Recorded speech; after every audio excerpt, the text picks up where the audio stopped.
प्रेम से बोले साचे दरबार की जय, शिव गुरु भगवान की जय हो, लीलम दीदी हरिंदर भैया के प्यार की जय हो। तैयारी बहना, हाँ, अगर घर के मुसीबत केहू से कहे तो उ लोग बाग हंसी उड़ाई, मजाक उड़ाई। हाँ, जे देखो घर में सब प्राणी कमाता आ तैयो ही अपन दुख दूसरे से जाके कहता। इससे बढ़िया बा जे अपन दुख मुसीबत केहू से मत बताई, सामने बैठल बा हमार शिव गुरु, इनके से जाके जौन दुख बा सब बतावे के बा। तो बोल हर हर महादेव की जय। तो कहे के बा कैसे कैसे, अरे के करा से कही दिल के बतिया, हमर के हरि है विपतिया।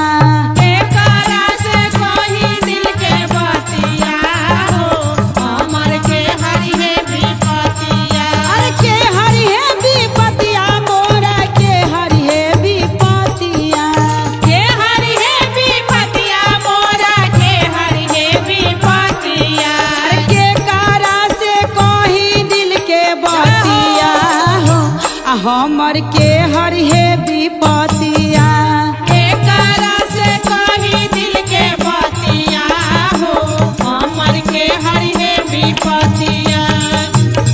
से कही दिल के बतिया हो, हमर के हरि है विपतिया। और कहे के बा कैसे कैसे, अरे ना कहम हम स्वामी जी से, ना कहम हम बेटा से,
हरि है विपतिया। गुरु जी से कहम के बतिया हो, हमर हरि है विपतिया। अरे के करा से कही दिल के बतिया हो, हमर के हरि है विपतिया। के करा से कही दिल के बतिया हो, हमर के हरि है विपतिया। के करा से कही दिल के बतिया हो, हमर के हरि है विपतिया। जय हो, बोल सच्चे दरबार की जय, लीलम दीदी हरिंदर भैया के प्यार की जय।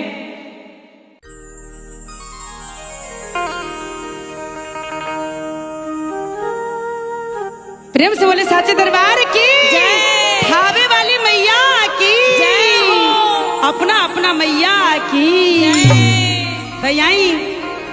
आई माई से यही विनती बा, हाँ, जे माई हाँ, हमरा आन धन सोना ना चाहिए, ना चाहे, काहे कि हमर सोलहो सिंगार रही माई के कृपा से। हाँ, तो दुनिया में हम ऐसा ही चमकत रहे, हाँ, और धन दौलत ना चाहिए, हमरा ना चाहिए माई।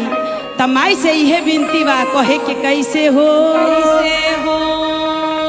कि हमर पिया के उमरिया बढ़ाए रखना। जय हो, हमर पिया के उमरिया बढ़ाए रखना। मैया हमके सोहागन बनाए रखना।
अरे ना चाहिए मुझे हाथों की चूड़ी, हाथों की चूड़ी हो हाथों की चूड़ी, ना चाहिए मुझे हाथों की चूड़ी, हाथों की चूड़ी हो हाथों की चूड़ी। हमर पिया के उमरिया बढ़ाए रखना,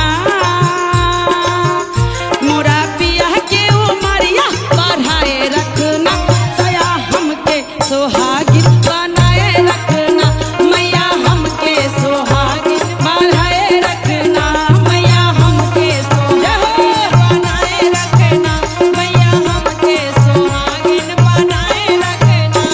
और क्या कहना है आलम भैया? हाँ। माँ से कुछ नहीं मांगना है, हाँ। बस यही मांगना है हाँ। अपने माँ से, जो माँ हमें बूढ़े तक हमारे स्वामी जी के उम्र बढ़ा के रखना, जय हो, और जय। ऐसा ही हम सदा जिंदगी सुहागन रहूं और आपका गुणगान करते रहूं। तो क्या कहना है? क्या?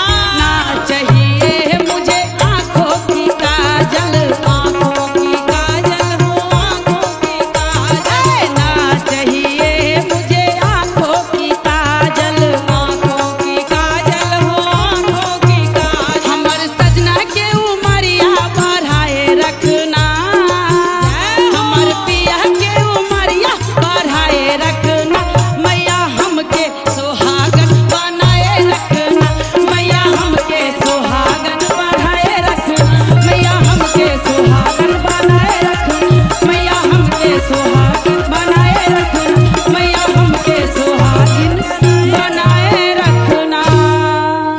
बोल सच्चे दरबार की, जय हो। माई के प्यार की, जय। भक्त और भगवान की प्रेम से बोले शिव गुरु महाराज की जय हो। सच्चे दरबार की जय। गुरु बहिना सबके प्यार दुलार की जय हो। तमाम भैया बैठल बारी गुरु भैया लोग सब चर्चा के आनंद लेता, उनको सबके जय हो। तो कहे के बा कैसे? कैसे? तानी हमरो घरवा आई हो बसहा बैल बाबाला। तो कहे के बा कैसे? तानी हमरो घरवा आई हो बसहा बैल बाबा, तानी हमरो घरवा आई हो बसहा बैलवा वाला, तानी हमरो घरवा आई हो बसहा बैल बाबाला। रानी हमरो घरवा आई हो बसहा बैलवा वाला। अरे बसहा बैलवा वाला, अरे नागा तुधारी वाला, अरे बसहा बैलवा वाला, अरे नागा तुधारी वाला। कैसे? तानी हमरो घरवा आई हो बसहा बैलवा वाला, रानी हमरो घरवा आई हो बसहा बैलवा वाला, घरवा आई हो बसहा बैलवा वाला। और कैसे कहे के भैया? अरे 12 दिन से लागल बाटे मानावा में लाला सा, मानवा में लाला सा हो मानवा में लाला सा, अरे 12 दिन से लागल बाटे मानावा में लाला सा, मानवा में लाला सा हो मानवा में लाला सा। कि तानी हमरो जियरा जुड़ई हो बसहा बैलवा बा, तानी हमरो जियरा जुड़ई हो बसहा बैलवा बा। रानी हमरो घरवा आई हो बसहा बैलवा वाला, अरे बसहा बैलवा वाला, अरे मिर्गा तू बहला, अरे बसहा बैलवा वाला अरे मिर्गा छाला वाला, तानी हमरो घरवा आई हो बसहा बैलवा बा, तानी हमरो घरवा आई हो बसहा बैलवा वाला। और कैसे कहेंगे? अपने तयई हा भोला जी गौरा के ले आई हा, गौरा के ले आई हा भोला जी गौरा के ले आई हा, अरे अपने तयई हा भोला जी गौरा के ले आई हा, गौरा के ले आई हा भोला जी गौरा के ले आई हा। हम ता भंगिया तई यार हो बसहा बैलवा बा, तहरा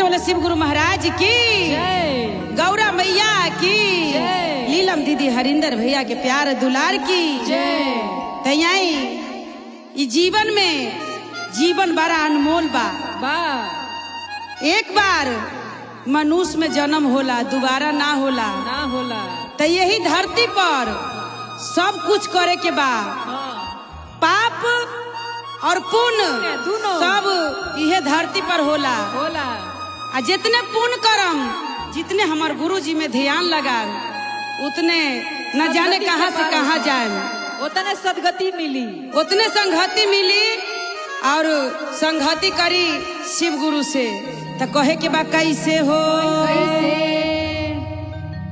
केतनो कमाई बाए भैया केतनो कमाई बाए दीदी अरे गुरु जी के शिव जी के गुरु न बनाई बता बड़ा पछतैबा ए भैया शिव जी के गुरु न बनाई बता बड़ा पछतैबा ए भैया बड़ा पछतैबा ए भैया बड़ा पछतैबा ए भैया जहो पछतैबा ए भैया अरे शिव जी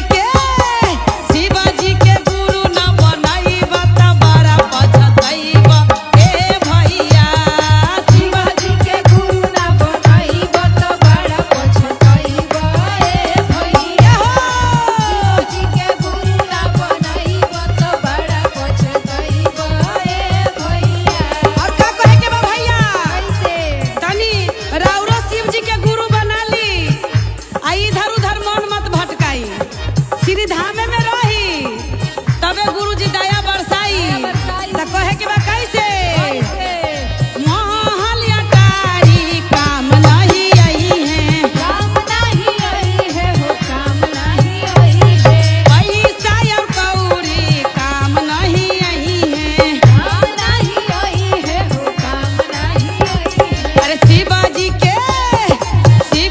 के गुरु न बनाई बता बड़ा पछतैबा ए भैया शिव जी के गुरु न बनाई बता बड़ा पछतैबा ए भैया शिव जी के गुरु न बनाई बता बड़ा पछतैबा ए भैया बड़ा पछतैबा ए बहिना बड़ा पछतैबा ए बहिना अरे शिव जी के गुरु न बनाई बता बड़ा पछतैबा ए भैया शिव जी के गुरु न बनाई बता बड़ा पछतैबा ए भैया और देखी हमार गुरु के ज्ञान हमार रघविंदरो सर के पता ना रहे तो अगले बार कविता दीदी से कहलन जे कविता जी तनी हमरो गुरु के घोषणा करा दीजिए तो हमार सर जो महान है श्री धाम के रघविंदर सर वो भी शिव गुरु के ज्ञान ले लिए हैं नहीं तो लास्ट में वो भी बहुत पछताते और क्या कहना है अरे बेटा बापा तो हिया काम नहीं आई है काम नहीं आई है हो काम नहीं आई है बेटा बापा तो हिया काम नहीं आई है काम नहीं आई है हो काम नहीं आई है अरे शिव जी के गुरु न बनाई बता बड़ा पछतैबा ए भैया शिव जी के गुरु न बनाई बता बड़ा पछतैबा ए भैया शिव जी के गुरु न बनाई बता बड़ा पछतैबा ए भैया शिव जी के गुरु न बनाई बता बड़ा पछतैबा ए भैया बोल सच्चे दरबार की प्रेम से बोले शिव गुरु भगवान की सच्चे दरबार की नीलम दीदी हरिंदर भैया के प्यार दुलार की तो यही आई फिर से हमारे श्री धाम में शिव चर्चा के आयोजन बड़ा सुंदर रखल बा हमार शिव गुरु के तो जवाबे नहीं खे वही में हमार पूरा टीम लागल बा धर्मेंद्र भैया के राजू बाबा हमार कहीं गोयल बा पिकनिक पर। इहे से हमर धर्मेंद्र भैया के पूरा टीम लागल बा और तमाम गुरु बहिना सब सुंदर सुंदर बैठल बारी दरबार में, कहे के कोनो बातें नहीं खे। तो प्रेम से बोले साचे दरबार की जय, दरबार की जय हो। तो यही इहे में हम एगो पूनम पांडे बड़ा सुंदर एगो गीत लेके आईनी हो। आ जैसे हर गाना के प्यार आशीर्वाद देतनी, ऐसा इहो सब गाना के प्यार देम और सब जितना हमार तमाम गुरु बहिना बैठल बानी सब के प्यार दुलार दी। तो कहे के बा कैसे हो, सात नदिया पार से हम जलवा ली अलिए गुरुजी, सात नदिया पार से हम जलवा ले अलिए गुरुजी, जलवा ले अलिए गुरु। अरे मन करे निहुर के जल धार देती गुरुजी, मन करे निहुर के जहार देती गुरुजी, मन करे निहुर के जलवा धार देती गुरुजी। कहे के बा कैसे, अरे सास जी के बोलिया करे जा सालैये गुरुजी, करे जा सालैये गुरुजी, जा कढ़ैये गुरुजी, करे जा सालैये गुरुजी। अरे मन करे निहुर के जलवा धार देती के गुरुजी, अरे मन करे निहुर के जलवा धार लेती है मन करे निहुर के जलवा धार लेती है गुरुजी।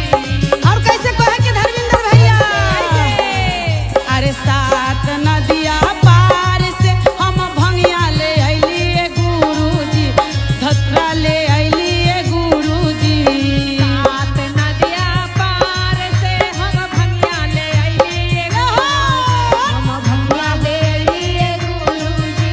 अरे मन करे निहुर के भंग चढ़ाई दीजिए गुरुजी, अरे मन करे निहुर के भलवा धार देतिए गुरुजी, अरे मन करे निहुर के भलवा धार देतिए गुरुजी। ननद जी के बोलिया करे जा सालैये गुरुजी, करे जा सालैये गुरुजी। अरे देवर जी के बोलिया करे जा छुअइये गुरुजी, करे जा छुअइये गुरुजी।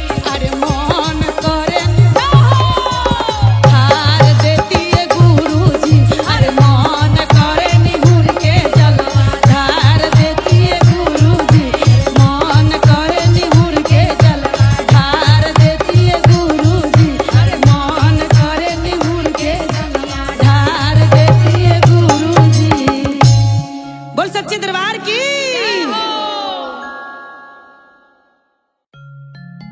प्रेम से बोले शिव गुरु भगवान की, सच्चे दरबार की, लीलम दीदी हरिंदर भैया के प्यार दुलार की।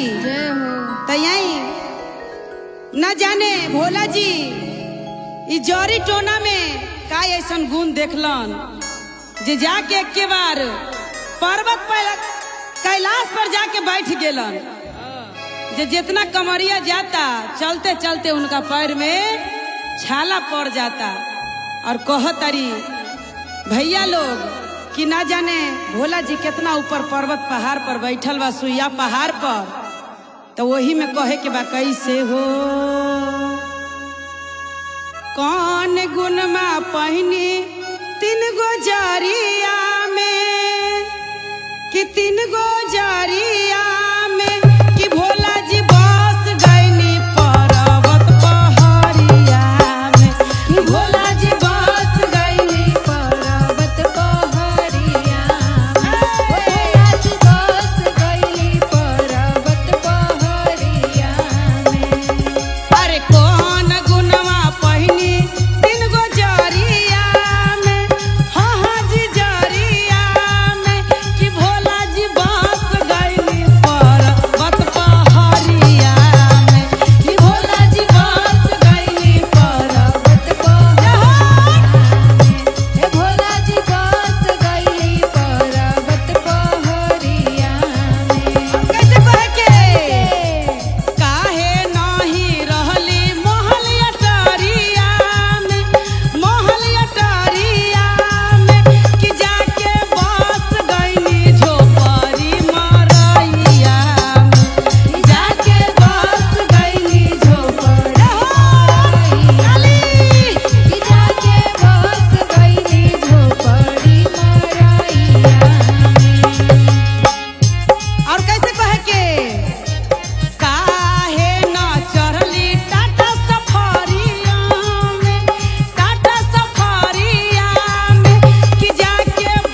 सच्चे दरबार की प्रेम से बोले शिव गुरु महाराज की नीलम दीदी हरिंदर भैया के प्यार दुलार की। और आई बड़ा सुंदर हम पूनम पांडे आल बानी और वही में हमार पूरा म्यूजिशियन टीम के शिव चर्चा आज धूमधाम से होता कविता के घरे। अरे वह लोग खोली यूट्यूब के आ देखी कितना सुंदर सुंदर भजन रउआ लोग के मिले के सुने के मिली। काहे कि जितना गाना चढ़ी सब नए नए वैरायटी के गाना बा, सुनम तो दिल लग जाई। तो वही में कहे के बा कैसे कैसे जाही या से रखली हम शिव गुरु में ध्यान मारे जान जान रे शिव गुरु में ध्यान मारे जान रे जान ताही से पूरल मन के यार मना रे जान जान ताही से पूरल मन के यार मनवा रे जान रे जान ताही से पूरल हमर सपनवा रे जान जहिया से धैली हम शिव गुरु में ध्यान मारे जान रे जान शिव गुरु में ध्यान बारे जान रे जान शिव गुरु में ध्यान बारे जान रे जान ताही से पूरल मन के यार मना रे जान रे जान ताही से पूरल हमर सपनवा रे जय हो बोल शिव गुरु भगवान की। से पूरल हमर सपनवा रे जान और कैसे कहे के बा ससुरा में दलियाई शिव गुरु ससुरा भैसुरा वारे जान रे जान ससुरा भसुरवा रे जान जान ससुरा भैसुरा वारे जान रे जान औरी बेली लहू राधे वरवारे जान रे जान औरी देवी लहू राधे वरवा रे जान औरी देवी लहू राधे वरवा रे जान और कैसे कहे के बा भैया भरल पूरल पूरा ससुरा नैहर सब बा। और कैसे कहे के बा रामा ऐसन देली ए शिव गुरु हमारो दुल्हवा रे जान हे शिव हमारो दुल्हवा रे जान रे जान हमारो सजनवा रे जान रामा ऐसन देली शिव गुरु हमारो दुल्हवा रे जान रे जान रे हमारो दुल्हवा रे जान रे जान लाबा कुसाय ऐसन देली बेटवा रे जान रे जान लाबा कुसाय ऐसन देली बेटवा रे जान रे जान लाबा कुसाय ऐसन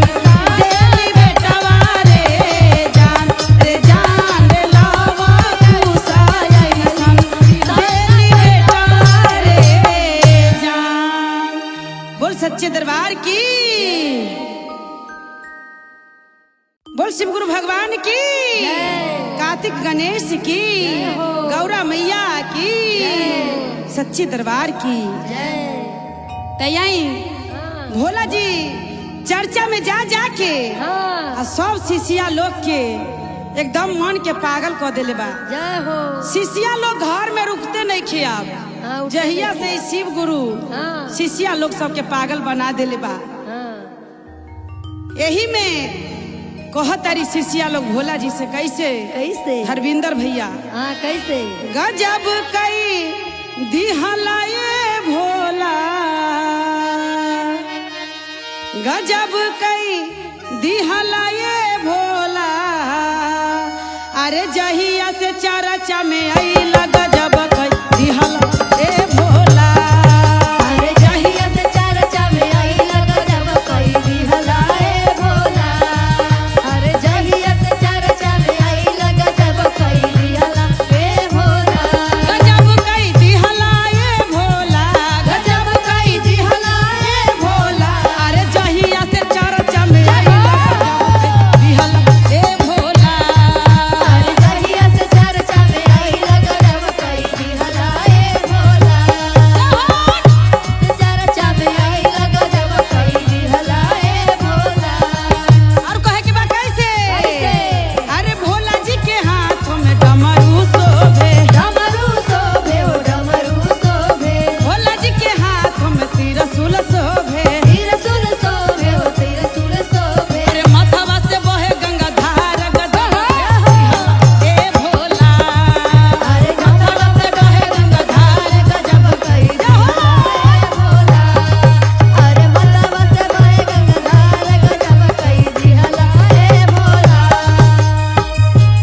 भोला जी के गर्दन में नागो शोभे, नागो शोभे ओ नागो शोभे, भोला जी के गर्दन में नागो शोभे, नागो शोभे ओ नागो शोभे, अरे नाग मारेला फुफकारी गजब ए भोला, नाग मारेला फुफकारी अरे गजब कई दिहला ए भोला, अरे नाग मारेला फुफकार गजब कई दिहला ए भोला, गजब कई दिहला ए भोला, गजब कई दिहला ए भोला, गजब कई दिहलू ये शिष्या, गजब कई दिहलू ए भोलिया, जहिया से चरचा में गइलू गजब दिहल ए शिष्या, जहिया से चरचा में गइलू गजब कई दिहलू ए शिष्या, अरे जहिया से चरचा में गइलू गजब कई दिहलू ए शिष्या। कहे के बा कैसे भैया बनल रहियो, अरे भोला जी के साथ में गौरा शोभे, गौरा शोभे ओ गौरा शोभे, भोला जी के साथ में गौरा शोभे, गौरा शोभे ओ गौरा शोभे, अरे गौरा के लागे ना नजरिया गजब कई दिहल ए भोला, गौरा के लागे ना नजरिया गजब कई दिहल ए भोला, गौरा के लागे ना नजरिया गजब कई दिहल ए भोला, गौरा के लागे ना नजरिया गजब कई दिहल ए भोला। बोल सच्चे दरबार की,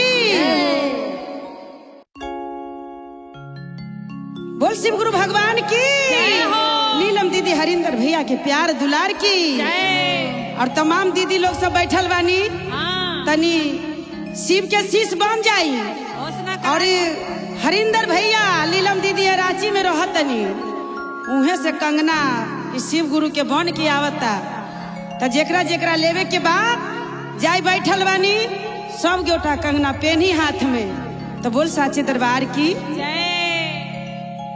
अरे देवघर नगरिया से फोटो ले आई हा, ए रांची से जाके कंगनावा, देवघर नगरिया से फोटो ले आई ए रांची से तू कंगनावा, करैले बानी हमहू राजा गुरु के हो घोषणावा, करैले बानी हमहू राजा जी गुरु के हो घोषणावा, करैले बानी हमहू राजा जी गुरु के हो घोषणावा, करैले बानी हमहू राजा जी गुरु के हो घोषणावा। जय हो। और कहे के बा कैसे हमरो साहेब भैया कैले दुनिया में आइला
दरबार की प्रेम से बोले शंकर भगवान की, गौरा मैया की, कार्तिक गणेश की। आई शंकर जी के डमरू कहाँ बजता? कैलाशपुरी में। आ जाके देखी कितना तमाम भीड़ लागल कैलाशपुरी में। तो कहे के बा कैसे कि डम डम बाजेला डमरुआ हो कैलाशपुरी में ना, कि डम डम बाजेला डमरुआ हो कैलाशपुरी में ना, कि डम डम बाजेला डमरुआ हो कैलाशपुरी में ना, डम डम बाजेला डमरुआ हो कैलाशपुरी में ना, कैलाशपुरी में ना हो कैलाशपुरी में ना, कैलाशपुरी में ना हो कैलाशपुरी में ना, कि डम डम बाजेला डमरुआ हो कैलाशपुरी में ना, कि डम डम बाजेला डमरुआ हो कैलाशपुरी में ना, हो कैलाशपुरी में ना, कैलाशपुरी में ना हो कैलाशपुरी में ना, कि डम डम बाजेला डमरुआ हो कैलाशपुरी में ना, डम डम बाजेला डमरुआ हो कैलाशपुरी में ना। और कहे के बाद कैसे? डमरू के आवाज सुनी गंगा जी लो भाई गईले, गंगा जी लो भाई हो गंगा जी लो भाई।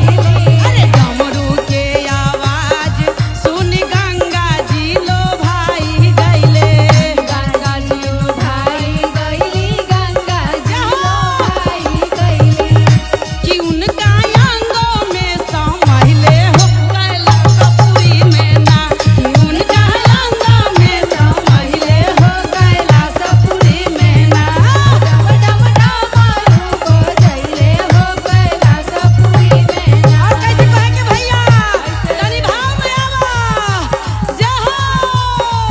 और कैसे कहे के कैलाशपुरी में ना, की हो देवघर नगरिया ना, कैलाशपुरी में ना हो कैलाशपुरी में ना, कि डम डम कि डम डम कि डम डम बाजेला डमरुआ हो कैलाशपुरी में ना, डम डम बाजेला डमरुआ हो कैलाशपुरी में ना, डम डम बाजेला डमरुआ हो कैलाशपुरी में ना। और कहे के बा कैसे? डमरू के आवाज सुन गौरा जी लो भाई गईले, गौरा जी लो भाई गईली, गौरा जी लो भाई गईली, डमरू के आवाज सुन गौरा जी लो भाई गईले, गौरा जी लो भाई गईली, गौरा जी लो भाई गईली, कि उनका गर्दन में लपटैले हो कैलाशपुरी में ना, उनका गर्दन में लपटैले हो कैलाशपुरी में ना, कि डम डम बाजेला डमरुआ हो कैलाशपुरी में ना, कि डम डम बाजेला डमरुआ हो कैलाशपुरी में ना, कि डम डम बाजेला डमरुआ हो कैलाशपुरी में ना।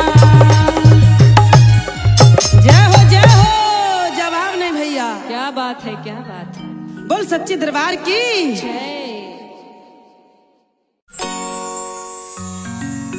बोल शंकर भगवान की, बोल पार्वती मैया की, बोल धरती मैया की।